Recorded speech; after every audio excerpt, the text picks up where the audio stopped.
Welcome to another interview with El Vocero Hispano. The Diatribe became a nonprofit organization in 2016, and they're focused on arts, entertainment, and education, where at the same time they provide a safe space for minorities like the African American, Hispanic, and the LGBTQ+ communities. The Diatribe has also partnered with local schools to provide after-school programs, which focuses on performing arts and writing, and also making the students and younger generations find their voice. I have Marcel Fable here, or Marcel, also known as Fable Price, here. He is the president of the organization, and he is also a poetic. I want to point that out because I met him personally, and he is super talented. So we have him here to speak about the organization, talk about some of the resources they have available, and an ongoing issue that has recently happened, and we just want to understand how that's making them feel and why this happened in the first place. So welcome, and thank you so much for being here with us. Yeah, thank you for having me. Yeah, and like I mentioned, I just wanted to talk a little bit more about the Diatribe, kind of know what the resources are. What are the resources that you guys provide, and who does that focus on more? Yeah, so we're an arts and culture organization, and we work in schools all across Kent County. So we work with Southwest Community Campus, and we work with Ottawa Hills High School, and we work with Crossroads Alternative High School, and we work with Discovery Elementary. We work with Godfrey Lee, and we work in Godwin Heights High School. So we are literally all over Kent County, from Burton Elementary to Pinewood Elementary, you know. We do programs, mostly during school, where we teach kids to talk about what they're feeling and what they see around them. So our program, Poetry Empowered, that gets them talking about their mental health. That gets them talking about what their home life is like, what they feel like their community is like. And then we have a program called Writing to Right Wrongs, and that teaches young people about how their neighborhoods were formed, why their neighborhoods look like they do. Because a lot of people don't know this, but our neighborhoods were engineered to look the way that they do. Our business districts are engineered to look the way that they do. In the 1930s, black and brown people, they couldn't get home loans. They were quite specifically targeted to not receive them. And that's a reason that we didn't have grandparents to hand us down homes, or great-grandparents to hand us down homes. And a lot of our young people don't know that. So it's really important that we teach them the importance of striving to own property, to own your home, the importance of getting involved in community, going to school board meetings, going to city commission meetings and talking. But also we did the 49507 project. And the 49507 project is all black and brown artists, black and Hispanic artists, Latinx artists on black and brown and Hispanic businesses. And it's art that is to make our community, to make our neighborhoods look like we live here. Because people are currently trying to gentrify us out of the neighborhood. They're trying to push us out of the neighborhood. They're trying to buy our properties. They're trying to get us to move and relocate elsewhere. And we want people to remember that we were here. And that's what this art works to serve and remind people of. And hopefully in the near future, we're going to have the Emory Arts and Culture Center. And that will be a space where we can make our business district more safe and more walkable. That'll be an after-school space for 20 to 30 young people, so we can pour into them in the entirety of their lives, help their parents if they're behind on rent, get them therapists if they need therapists, get them tutors if they need tutors, but also if they just want to hang out and be, they can hang out and be. And those are some of the resources that we offer. We're also going to be working with creatives on helping them be professional creatives, getting creatives access to opportunities, but also in Burton Heights, there's a lot of businesses that are looking for resources, and we want to be able to be an in-between and connect businesses to resources and get them some of the city's capital so that we can make the business district become what everybody wants it to be. Okay, I think those are all great ideas. I've seen the 49507 project happen all across that specific area code, so I think it's great. You guys are involving the two minority communities, as they say, to unite and kind of make our neighborhoods better. The other thing you mentioned was that Emory. So I met you when you presented that idea, and I think it's a great idea. You talked about affordable housing, those community centers, a place to hang out, that's specifically targeting the youth. So I wanted to know, where is that plan kind of going? Because of an ongoing issue that we have heard, and I kind of want to dive into that as well. I'm not sure if you just want to go ahead and kind of describe what happened with the whole Kent County Commissioners. In short,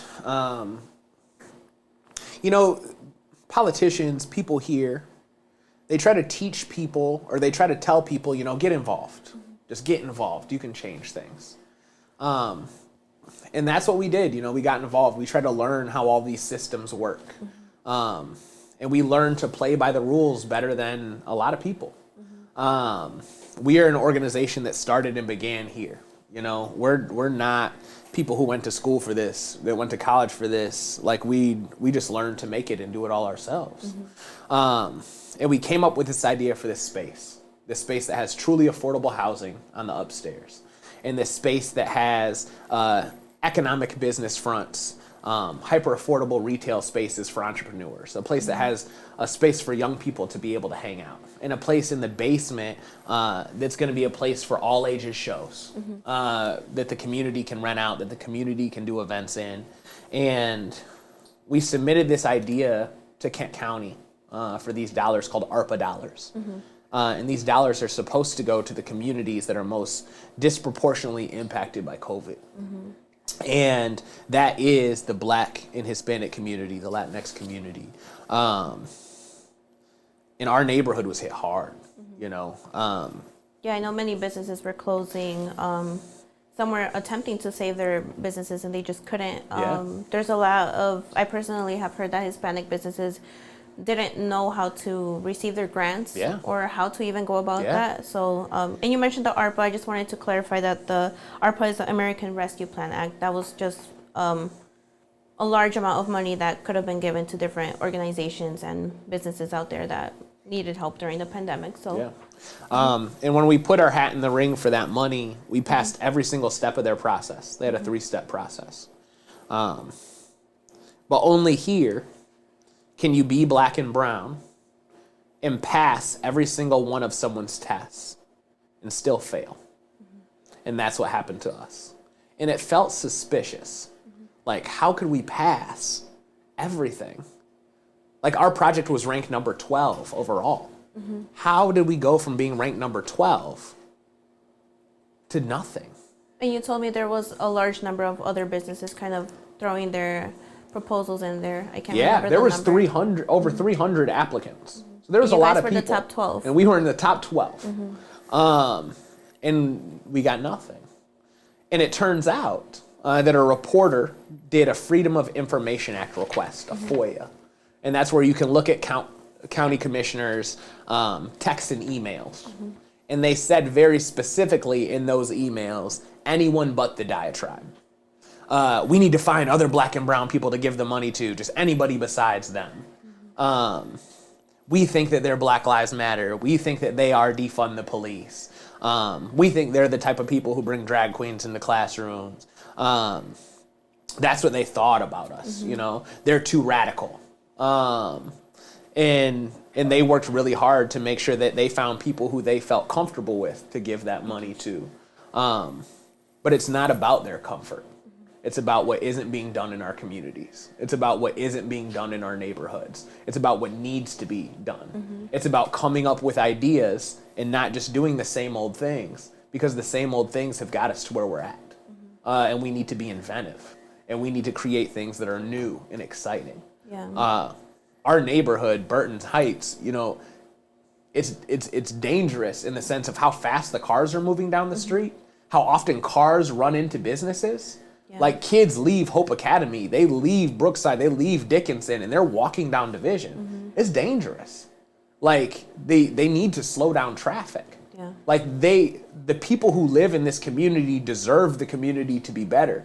If you go north down Division, if you get to Creston, those people aren't dealing with the same problems as the people in Burton Heights. And that's wrong.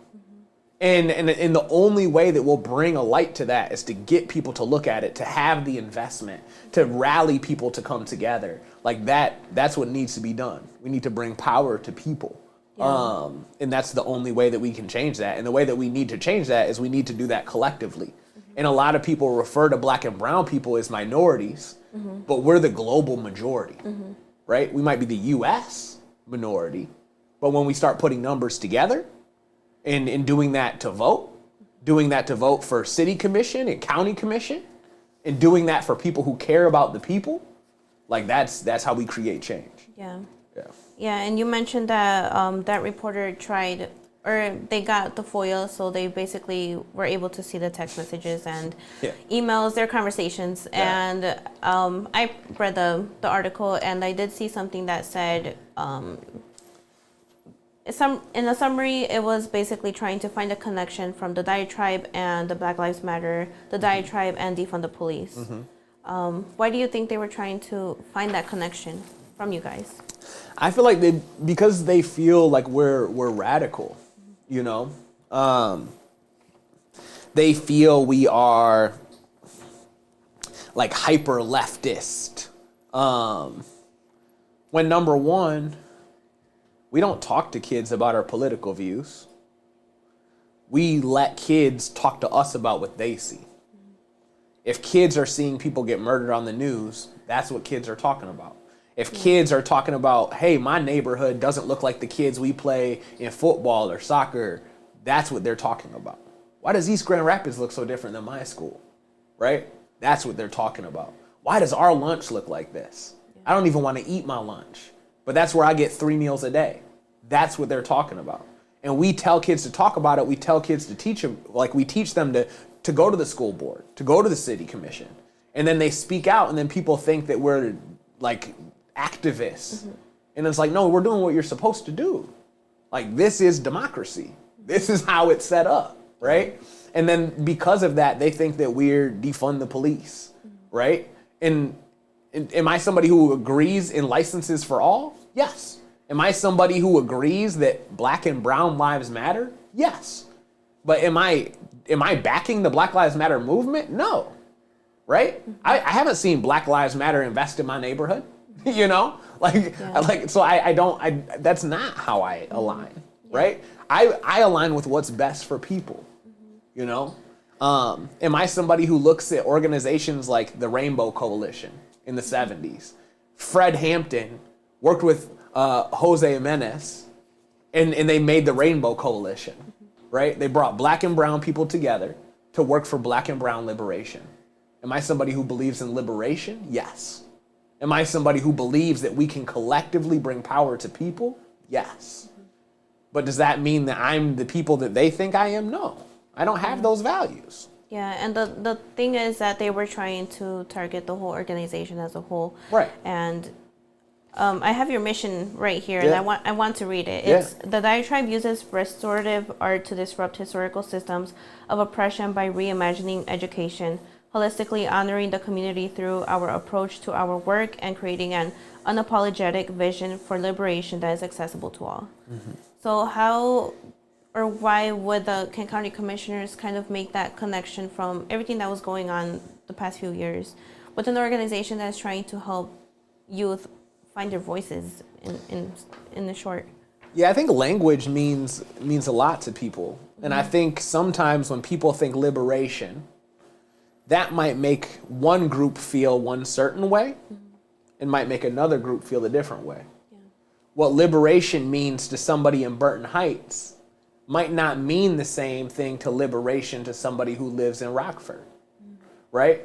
A liberation to somebody on Granville Avenue might mean something different to somebody that reads the word liberation that lives in Forest Hills, right?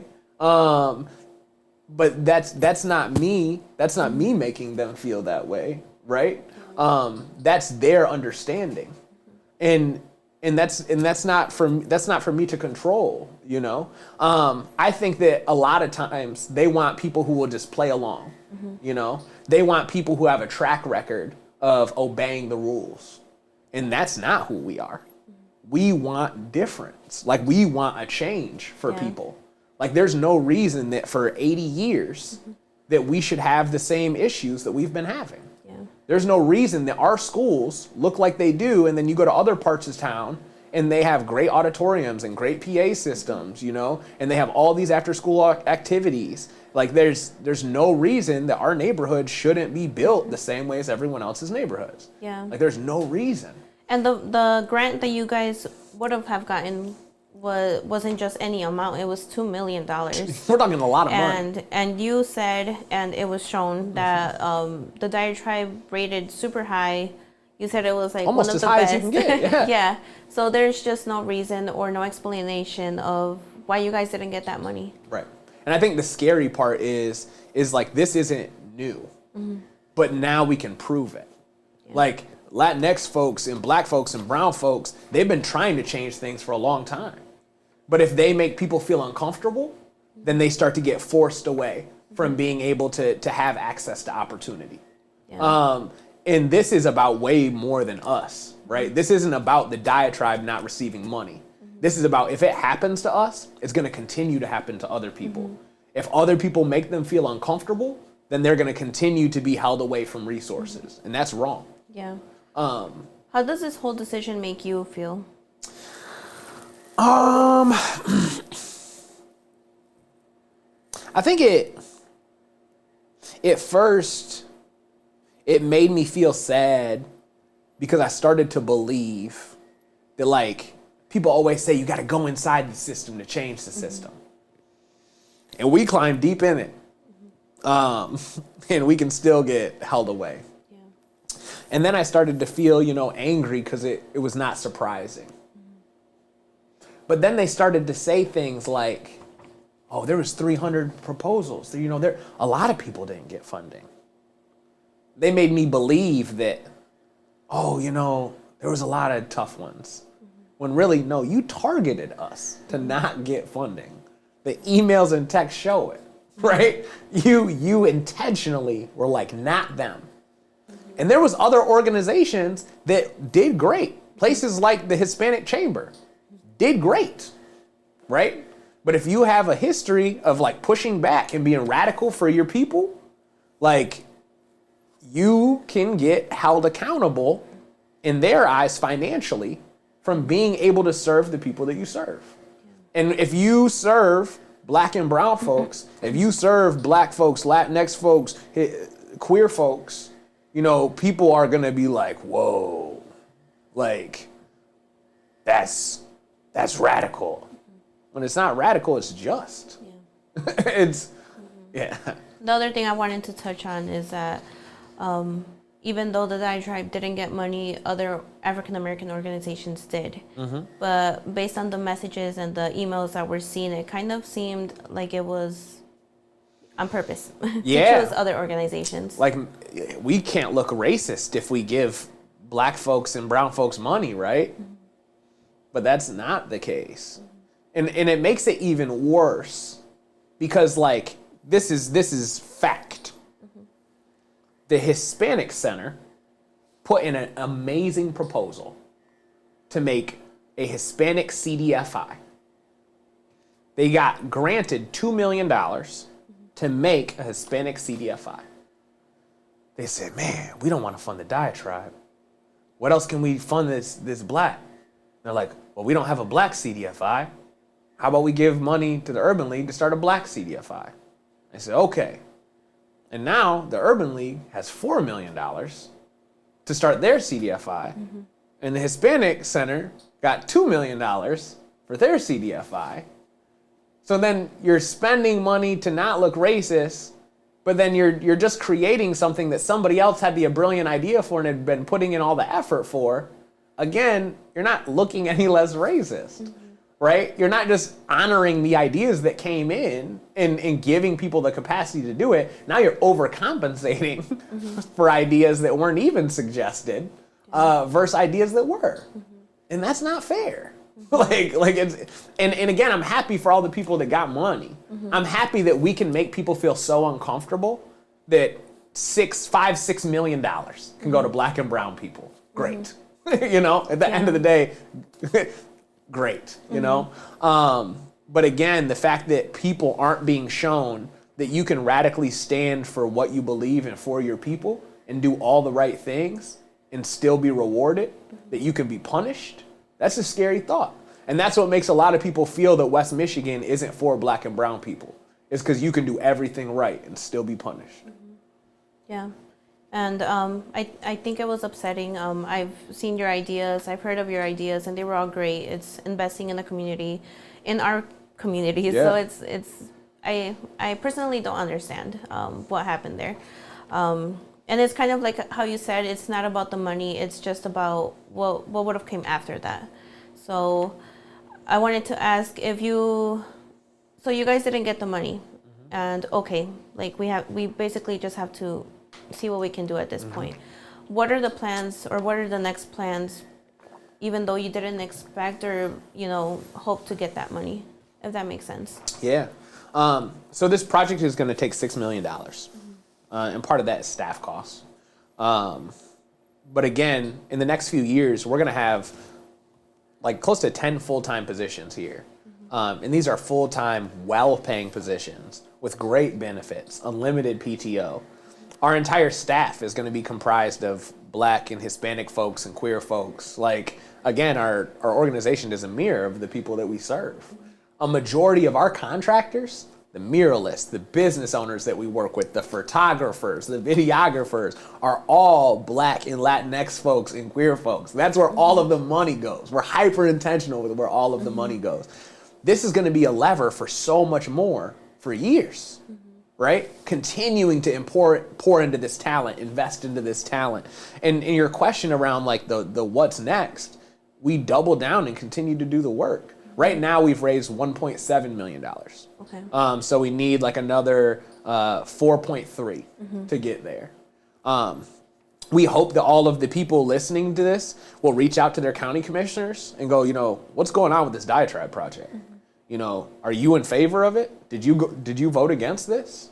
Like, why are you voting against things like this? I'm hoping that people will reach out to their city commissioners and go, hey, like, what can you do to make this possible? What can you do to invest in our neighborhoods? But more importantly, like, again, they built Grand Rapids from the downtown out. There's a very select few people that own all of that property. Like, what the future needs to look like is building from the outside in. How do we invest in our neighborhoods? How do we invest in our schools? How do we invest in our business districts? How do we make it to where we can eat, to where we have power, to where our houses have equity, to where our businesses have equity? How can we make sure that we're owning things, that we're creating commerce, that we're working with one another? Because again, having Black and brown neighborhoods is a value. When you go to Chicago, there's something beautiful about being in these environments. When you go to Philly, there's something beautiful about being in these environments. Like, our neighborhood is magical. It has the best food in the city. You can't go downtown and get the food that you can get in Burton Heights, right? And that's needs to be preserved, right?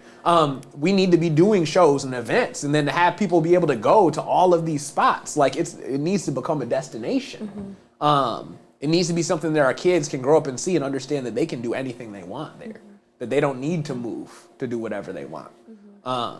I think it's important that you mentioned the Black and brown communities, and you're talking about them together, not separate. And that's something else that I wanted to talk to you about. I talked to you before this interview that there has been some stuff that I have seen. There's been publications that have been putting stuff out there that kind of seemed a little racist and against the African American communities, or in a way that they kind of put a type of mentality or an idea against the African American communities to the Hispanic. Yeah. So how do you think we could kind of unite the two communities? We're both minorities, like you said, and I think we both go through similar situations, and that's something that I kind of want to know from your opinion. Yeah. How do you think we could kind of get together and start working on not going through this anymore? Yeah, so I think, again, history has shown us that when people come together that you can do really dynamic things. Like, again, Mr. Hampton and Mr. Jimenez, they created the Rainbow Coalition, and that was a powerful force, all throughout our history, we've had dynamic civil rights leaders and activists be able to work alongside each other in tandem. Because again, we might be, as individual groups, a U.S. minority, but we're the global majority, right? Together, we have a significant amount of voting power. At the end of the day, if people pit black people against Hispanic folks, Latinx folks, if people pit Latinx folks against black folks, there's only one person who wins. There's only one collective group who wins, right? And that's how these people continue to stay in power.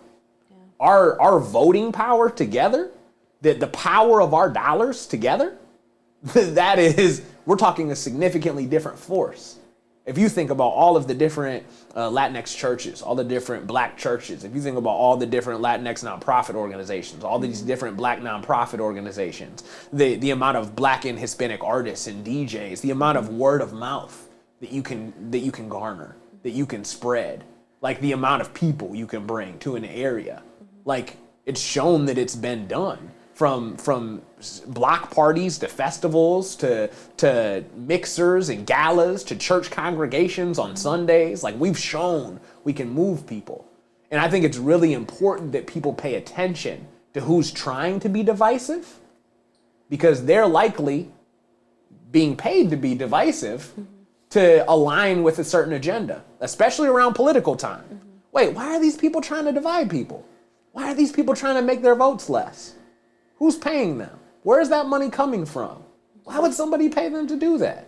Yeah. Right? It's really important people follow the money, because a lot of times that divisiveness comes at a cost of money, right?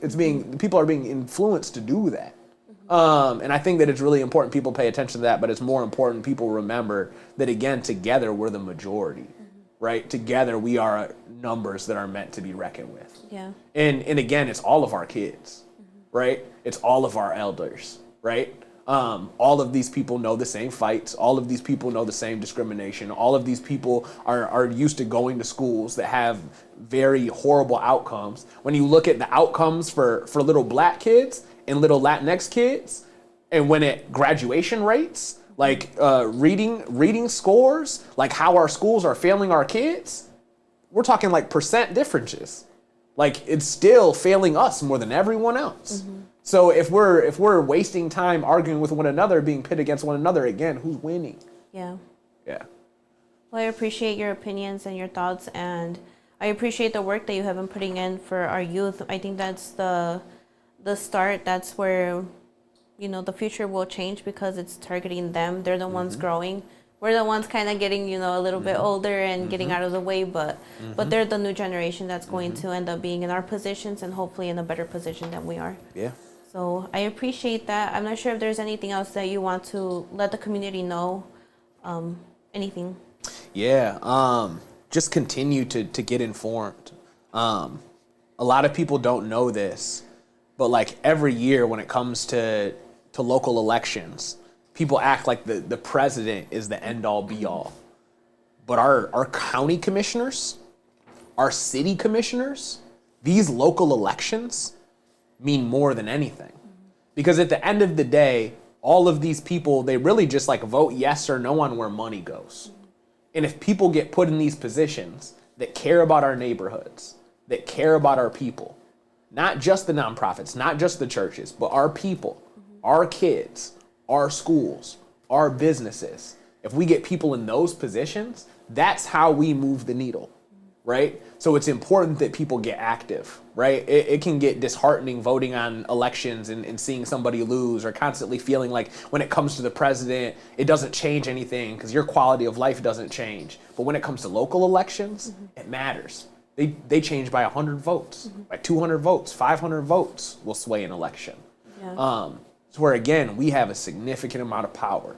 So it's really important that people remember that. Yeah. And it's really important that we work together when it comes to a common goal of who we put in, and making sure that we put in people who are willing to take chances and make mistakes. Like, we have to put in people who are willing to try something new, because what has been done, it got us to where we're at now. Yeah. And before we finish this interview, I did want to clarify that the whole ARPA situation, it happened last year, not that long ago, honestly, but it was last year with different commissioners, and like you said, the elections passed and there's been new commissioners now, but There's still money left though in the county. And that was my next question. Yeah, there's still $8-9 million left. Also, all of the money that doesn't get spent or was given to organizations that aren't going to be able to use it, all of that money gets recycled. So it's really important that people lean into those county commissioners. And also, it's really important that people pay attention to all of those commissioners that fought against this project. Because again, those are the people who are thinking the exact opposite of what I'm saying. Yeah. So if you're like, wait, you might be onto something, keep track of those people who did the opposite because that's the opposition. Yeah. I appreciate you. I appreciate your time, all your hard work and everything that the Diatribe has been doing. So thank you for being here. Thank you. I can put on screen the ways that you can connect and stay informed with the Diatribe. We have their Facebook page that is the Diatribe Inc., INC. And their website, which is thediatribe.org. They have great opportunities, great programs, after school programs, anything that can involve the students and the youth. I think it's super beneficial to be a part of it and to find your voice. For more interviews in English and Spanish, you can visit our YouTube page, El Vocero Hispano TV, our Facebook page, El Vocero Hispano, and our website, elvocerous.com.